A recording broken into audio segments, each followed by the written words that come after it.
The year is 1899, Blackwater. The name itself whispers of wealth, opportunity, and a veneer of respectability that barely conceals the festering rot beneath. I arrived with little more than the clothes on my back and a burning need to escape the ghosts of my past. The air hung heavy with the scent of whiskey, cigars, and desperation. A tangible reminder that this gilded cage held more than just fortunes. Here, ambition and avarice danced a dangerous waltz, and the line between survival and ruin was as thin as the ice on a winter's night. I witnessed firsthand the raw desperation of those clinging to the edges of this glittering city, their hopes as fragile as the promises whispered in the dimly lit saloons. The city's allure was a siren's call, drawing men and women in with promises that often ended in heartbreak and despair. This was my introduction to Blackwater, a city pulsating with a chaotic energy that both terrified and captivated me. My first few weeks were a blur of dead-end jobs and fleeting encounters. I found myself playing poker in back alleys, the greasy cards a reflection of the grimy reality surrounding me. The stakes were always high, not just in chips, but in survival itself. Every night was a gamble, a test of nerve and cunning in a city where trust was a luxury few could afford. I saw fortunes won and lost, men rise and fall in an instant.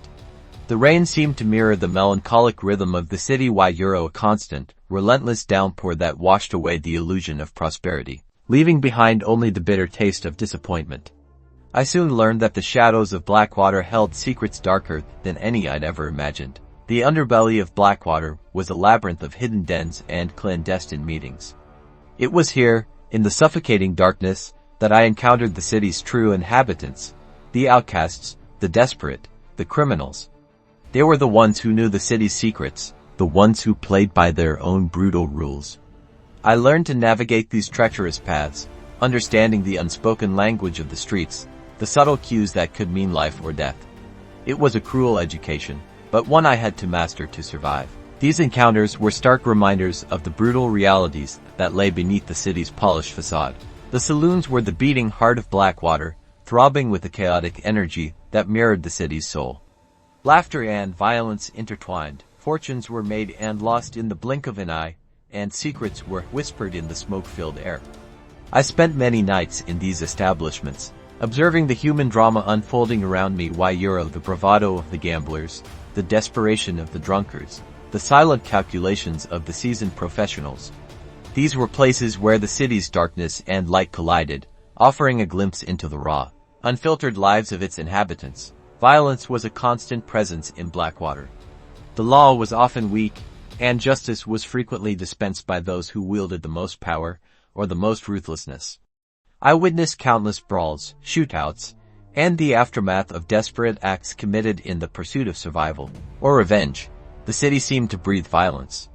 It was in the air, in the whispers on the streets, in the glint of steel in the shadows.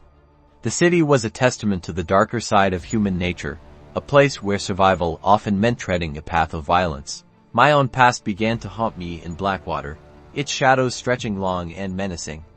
I was reminded of my own past mistakes, the choices I'd made that led me to this place, this city of sin and shadows. The wanted posters plastered around the city were chilling reminders of the consequences of actions. The familiar face on one of those posters was a sobering reminder of my own precarious position. Each day was a constant struggle to outrun my past, to escape the reach of those seeking retribution. From the heights, Blackwater revealed its true nature, a city of contrasts. The imposing buildings whispered tales of immense wealth, while the dilapidated shacks spoke of grinding poverty. The glittering facades hid a labyrinth of squalor and despair. This perspective underscored the immense disparity that permeated the city, the stark divide between the rich and the poor, the powerful and the powerless. This panoramic view was a harsh reflection of the brutal inequalities at the heart of the city. My time in Blackwater came to an end, but its influence remained. I couldn't escape the city's indelible mark on my soul. The experiences, the people, the violence, all of it had shaped me, leaving an imprint that time could not erase. The city had tested my resilience, pushing me to my limits, and while I escaped its grasp, it still haunted my thoughts, a constant reminder of the darkness within both the city and myself. Blackwater was not simply a city, it was a crucible, forging men and women in the fires of ambition, desperation, and violence. It tested my morality, exposed my vulnerabilities, and ultimately shaped my destiny. The coin, a relic of my time there, served as a tangible symbol of the experiences that would forever define me. Leaving Blackwater meant leaving behind a part of myself, a part that would forever be intertwined with the city's dark heart. The vastness of the plains offered a stark contrast to the claustrophobic confines of Blackwater. Yet, the freedom felt bittersweet, shadowed by the lingering memories of the city. The open sky offered a sense of escape, but the solitude only served to amplify the echoes of the past. The journey ahead remained uncertain, but with every step away from Blackwater, I carried a piece of it with me, a reminder of the city's allure, its brutality, and the indelible mark it left on my soul.